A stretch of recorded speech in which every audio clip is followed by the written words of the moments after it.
మామూలు కెమికల్స్తో తయారు చేశారు. పేపర్లో వస్తే నాకే ఆశ్చర్యం వస్తూ ఉంది. ఎలాంటి కెమికల్స్ అంటే మన బాత్రూముల్లో వేసి క్లీన్ చేసే కెమికల్ని గీలో వేసి దాన్ని మళ్ళీ లడ్డు చేసి మనం తినే పరిస్థితికి వచ్చామని వస్తున్నాయి. అరే మీరు నిరూపించారు, పేపర్లో చూసిన అంటాడు సీఎం. పేపర్లో చూసి చెప్తారా అండి ఏదన్నా? అరే మీకు ఒక రీసెర్చ్ రిపోర్ట్, ఒక ల్యాబ్ రిపోర్ట్, ఏ ల్యాబ్ రిపోర్ట్లో బాత్రూమ్ కెమికల్స్ కలిసినాయి?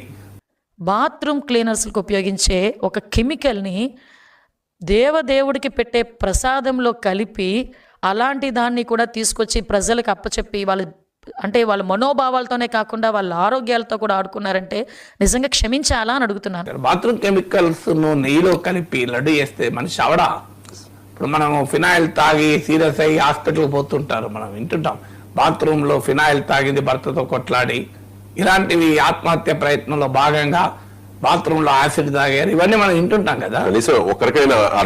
మరి అలా జరగాలి కదా. ఆశ్చర్యం. ఆరోగ్యం కూడా దెబ్బతిన్నదని హోమ్ మినిస్టర్ అంటున్నాడు. ఎక్కడ ఎన్ని కేసులు నమోదైనాయి? తిరుమల లడ్డు తిని ఆరోగ్యం దెబ్బతిన్న కేసులు ఎన్ని జరిగాయి? హోమ్ మినిస్టర్ చెప్పాలి కదా. ఆరోగ్యం కూడా దెబ్బతిన్నదని చెప్తున్నారు కదా హోమ్ మినిస్టర్ ఓపెన్ గానే. అంటే మీరు తిరుమల లడ్డు తింటే ఆరోగ్యం దెబ్బతింటది, తిరుమల లడ్డు తింటే మీ బాత్రూమ్ కెమికల్ తాగినట్టు, తిరుమల లడ్డు తింటే గొడుకో తిన్నట్టు, తిరుమల లడ్డు తింటే పందికో. ఇది ఏంటండి ఇంత దరిద్రం? రవణ అసలు ఏం నిజంగా ఎక్కడ పోతున్నావు ఇది?